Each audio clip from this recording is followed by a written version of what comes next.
ꯑꯁ ꯑꯩꯈꯣꯏ ꯑꯍꯨꯝ ꯂꯨꯝꯄꯨꯅꯤ ꯈꯜꯂꯒ ꯕꯤꯠ ꯌꯥꯝ ꯂꯩꯇꯦ. ꯑꯗꯨꯅꯦ ꯌꯥꯝ ꯇꯜꯂꯦ ꯑꯩꯁꯨ. ꯀꯅꯥ ꯀꯅꯥ ꯇꯥꯏꯖꯥꯠꯅꯣ ꯁꯤ ꯔꯨꯝꯁꯤꯅ?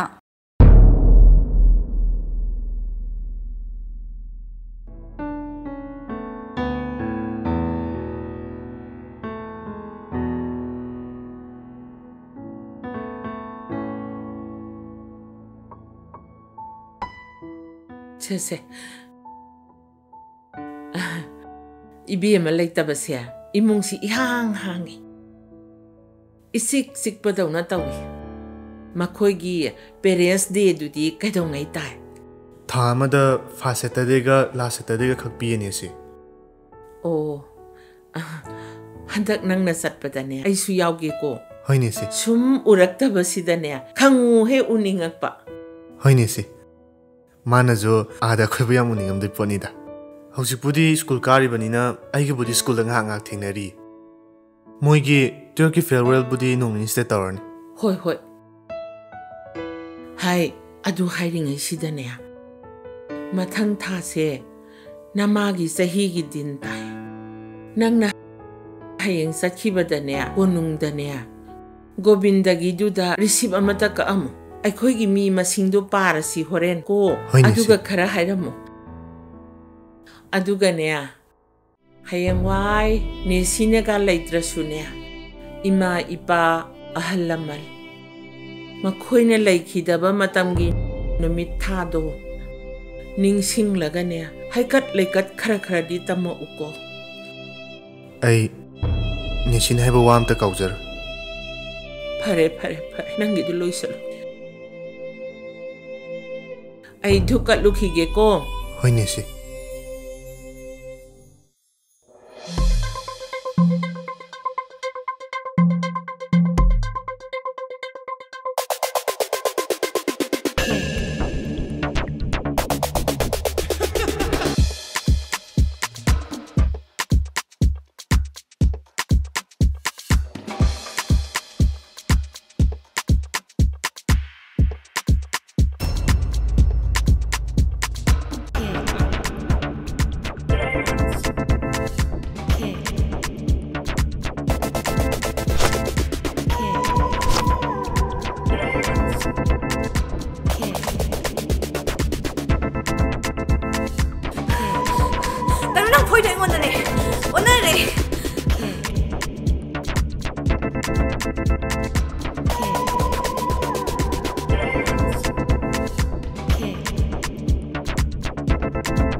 ꯈꯇꯝ ꯐꯣꯏꯕ ꯌꯥꯗ꯭ꯔꯣ ꯅꯪꯕꯣ ꯅꯣꯏꯗꯤ ꯈꯔ ꯐꯔꯤꯌꯦ ꯑꯩꯗꯤ ꯅꯣꯏ ꯑꯅꯤ ꯆꯪꯗꯅꯅꯦ ꯐꯣꯏꯔꯤꯗꯣ ꯌꯦꯡꯉꯨ ꯀꯌꯥꯝ ꯅꯥꯔꯝꯃꯅꯤ ꯈꯜꯂꯣ ꯂꯤꯖꯥ ꯅꯪ ꯀꯥꯔꯗꯤ ꯇꯕꯛꯄ꯭ꯔꯣ ꯅꯪ ꯈꯨꯕꯥꯛꯇꯣ ꯌꯥꯝ ꯅꯥꯏꯌꯦ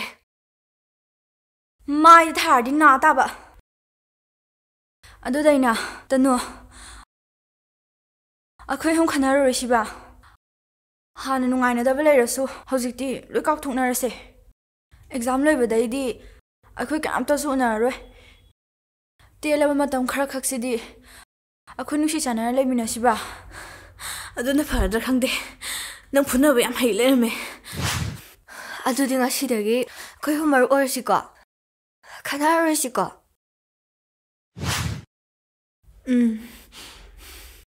ꯑꯗꯨꯗꯤ ꯁꯦ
Lilisa, nang sai Sathanina taambado important gam thairamdra.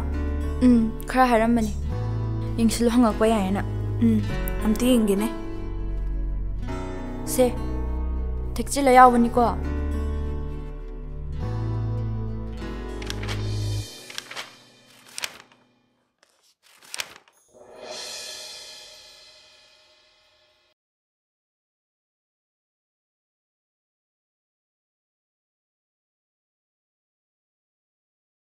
Lilisa. Sathanin gananga se kai thoknai no. Kaisum thongnai deda. Kadawrage. Aseng bairane. Aseng baine. Kaigino na adu hangidubo. Sina kaino.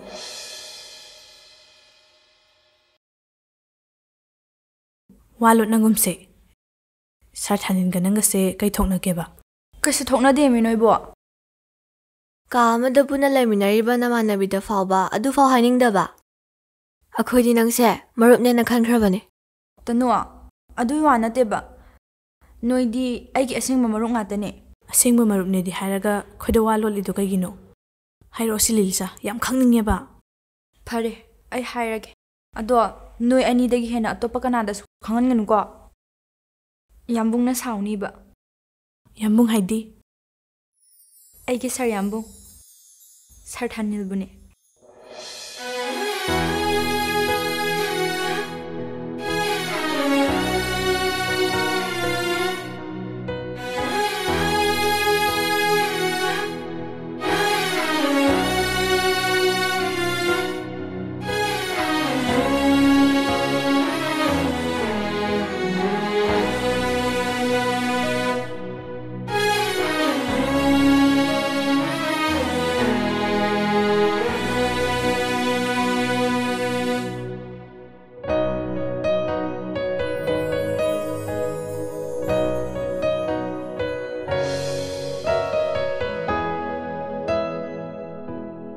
Lilisa, ay nangonde yam soikre. Ay nangonde yam lankre. Ay di aseng base khangdabanina nang naibu usitabane khalure. Ay na nangonde soikibasingdo nang engonda warawganuko. Yare bema ay di nga hana kaukre. Hais, wari nungai ni sidi. Ozana satri lobase. Mayam amadi dare. Ado amta di udri ado Hojiti inang nakna imanabi mayor mabanina khangning kuiraba warise lihan batare. Kai khangning ino tanua. Nay kamay na kinageba. As talli he tanu nang sidi. Asibuwa nena. Ay sutaningeba. Lida bayara ka ay di yara hasni. Kai no ina lidu sibo. Nana boarding changam daida sarthayna nangonda kay harake. Kamay toge do hanliro. Ikai siso. Kaigino na duam taningi dubo. Kamay taningo duino. Sarthanil se class 11 dagi thengnarakpane. Sarthaningi class wordine satra singse loi full ne. Aina sum khambada ayama satra singse Sarthanil da class loi thamba male. Aduga nangna Sarthaningi nupi. Sidabu kamay khangningo duino. Sasaliro ba. Liro yare bema mamanam ka hal laidu kaigino.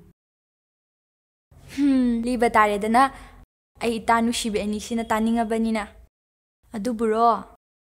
Numito ay boarding chat na baloshil. Laishram kuram.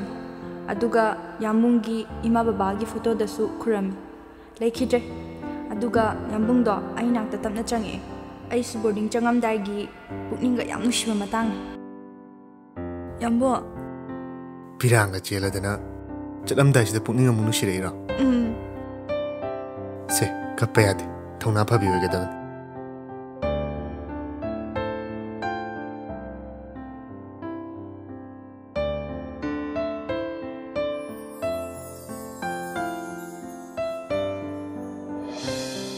Adagi boarding da dum thilame.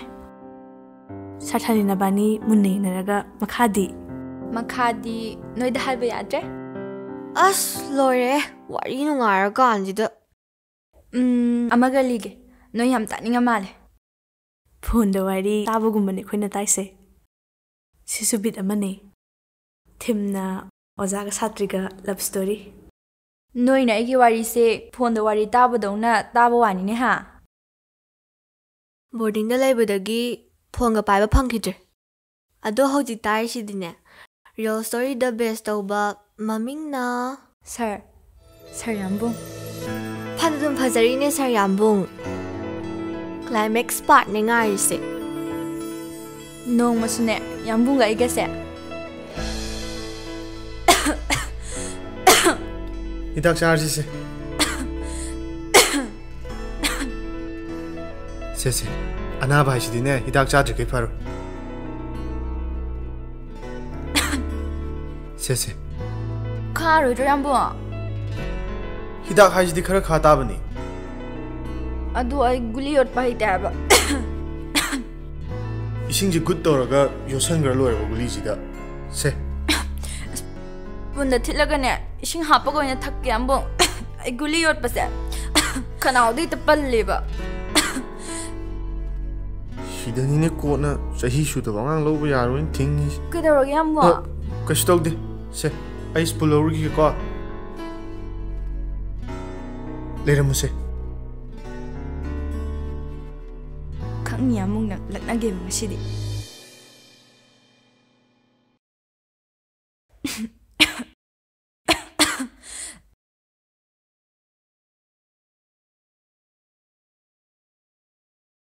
Se. Sure di hai ran thak pa.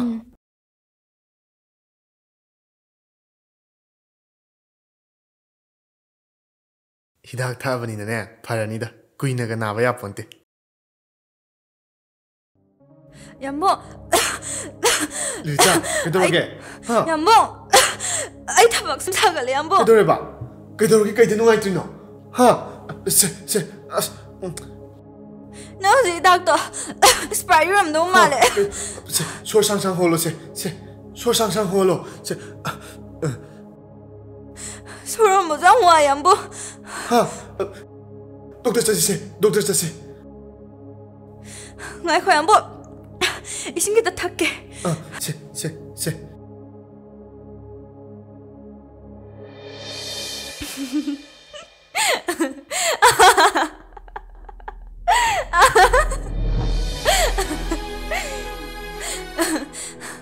Yambung, kita urage. Kappa bo Yambung. Kashi tog de. Phagi bu mai tong na ba.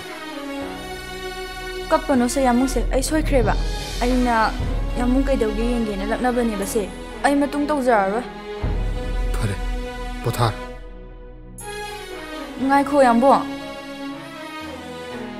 Yambung, tumam dai sida kai denu.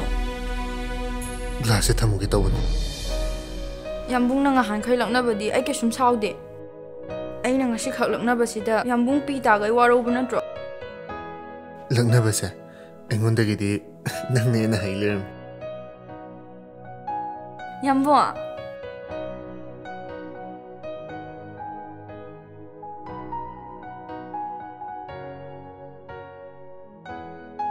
Mai dum tawre.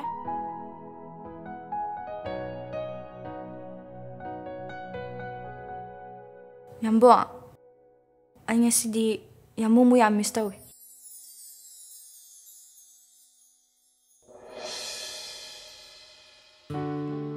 Exam ji chu tha pharak trabani na khoina room da punchin na langna laithokpa oja uraga na hek lairik pa ba oja udraga na hek tokpa madu da mangjaga dawri base na khoi khaktani masi noi na khangada bani senting na noi mafam sida lairi bani phare hauji study hour matam yore lang da bida na sana sagi na thok tawro ko pung 9 chap chana na khoina pari basing do test tawbani ko panaro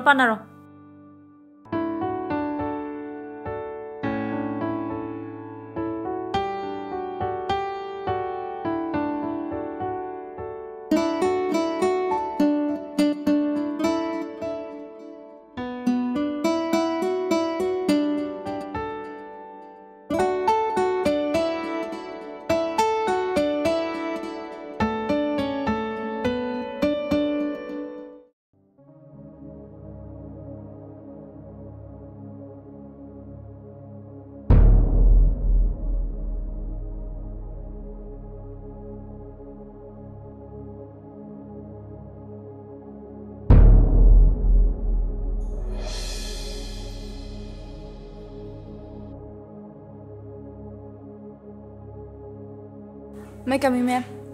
Yes, kami. Kaidawra? Ma'am, haksang sa kaya nuwaite. Yung da call to tawzage. Exam ko iraktra ba ni?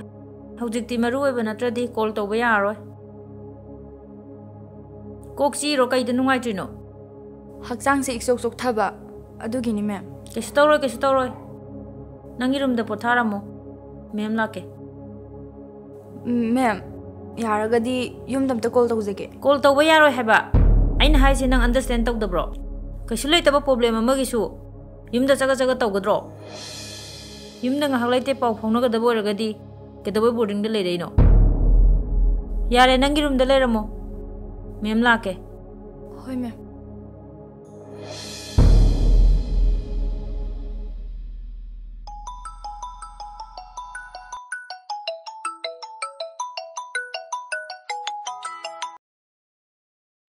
Kana oibirabno? ꯑꯩꯈꯣꯏꯅ ꯍꯥꯏꯅꯈꯤꯕ ꯃꯇꯝꯗꯨ ꯍꯦꯟꯗꯣꯛ ꯐꯥꯎꯕꯗ ꯁꯦꯜ ꯌꯧꯔꯛꯇ꯭ꯔꯤꯁꯤꯕꯨ ꯑꯩꯈꯣꯏꯁꯤꯕꯨ ꯌꯥꯝ ꯎꯁꯤꯇ ꯋꯥꯔꯣ? ꯅꯠꯇꯦ ꯏꯕꯨꯡꯉꯣ. ꯏꯕꯨꯡꯉꯣ ꯍꯣꯏꯅ ꯍꯥꯏꯔꯤꯕ ꯁꯦꯟꯐꯝꯗꯨꯗꯤ ꯇꯁꯦꯡꯅ ꯑꯩ ꯂꯩꯖꯗꯕꯅꯤ. ꯀꯌꯥꯅꯣ ꯑꯩꯒꯤ ꯑꯉꯝꯕ ꯈꯔ ꯄꯤꯖꯒꯦ. ꯑꯩꯈꯣꯏꯁꯤꯕꯨ ꯅꯪꯅ ꯊꯦꯝꯕ ꯌꯥꯒꯗꯕ ꯃꯥꯜꯂꯔꯕꯣ? ꯍꯥꯏꯅꯈꯤꯕ ꯃꯇꯝ ꯍꯦꯟꯗꯣꯛꯄꯒꯤ ꯍꯥꯟꯅꯒꯤ ꯁꯦꯜꯗꯨꯒꯤ ꯃꯊꯛꯇ ꯂꯨꯄꯥ ꯂꯥꯈ 5 ꯑꯃ ꯆꯪꯉꯛꯀꯗꯕꯅꯤ. ꯄꯨꯟꯅ 55 lakhs. ꯉꯁꯤ ꯅꯣꯡ ꯅꯤꯅꯤꯁꯤꯗ ꯑꯩꯈꯣꯏꯒꯤ ꯃꯤ ꯊꯥꯔꯛꯀꯅꯤ. ꯀꯔꯤꯒꯨꯝꯕ ꯍꯟꯗꯛꯀ ꯁꯣꯏꯔꯕ ꯅꯪꯒꯤ ꯁ꯭ꯀꯨꯜꯗꯣ ꯃꯩ ꯇꯥꯅꯣꯔꯤ ꯈꯪꯉꯣ. ꯅꯠꯇꯦ ꯏꯕꯨꯡꯉꯣ. ꯍꯜꯂꯣ. ꯅꯈꯣꯏꯅ ꯇꯧꯅꯤꯡꯕ ꯇꯧ. ꯃꯗꯨꯗ ꯀꯤꯒꯗꯕ ꯔꯥꯖ ꯅꯠꯇꯦ.